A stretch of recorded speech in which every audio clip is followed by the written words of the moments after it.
Hi, we are assigned to present mathematical methods in Hellenistic times, specifically about Ptolemy in his book Almagest.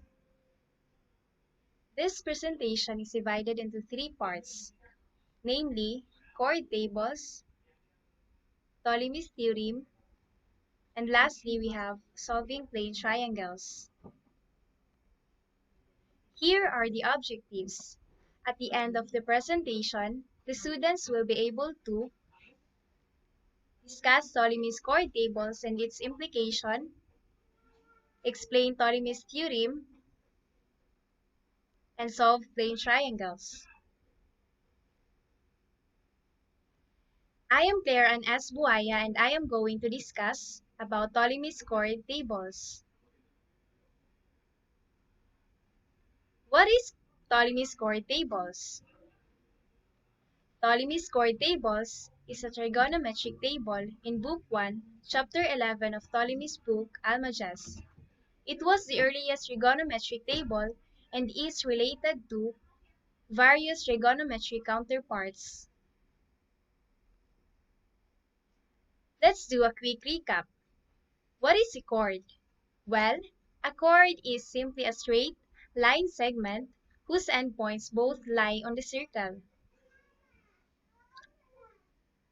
Also, chord tables is simply a presentation of different angles from 0.5 or 1/2 degree to 180 degrees with its corresponding chord's length. This means that Ptolemy were able to tally the length of chords given only the circle's angle measure. Given a circle whose diameter and circumference are divided into 120 and 360 parts respectively, Ptolemy was able to calculate the corresponding chord length for every central angle up to 180 degrees in half-degree intervals. Given in the diagram on the slide, you can see how the length of the chord is being derived. The formula below is what we use today in order to solve for the length of the chord, which is directly related to the former equation. Have you ever wondered what this age-old concept about chords entail? Well, chords tables by Ptolemy served as the earliest trigonometric table extensive enough for many practical purposes, including those of astronomy. Aside from that, chord tables is essentially equivalent to a table of values of the sine function that we use today. Isn't that amazing? As shown, we have a portion of the chord table. This is just a portion because the complete list will take up so many pages. As you can see, it started with arc or angle 1/2 or 0.5 degree with its corresponding chord's length, which is written in base 60.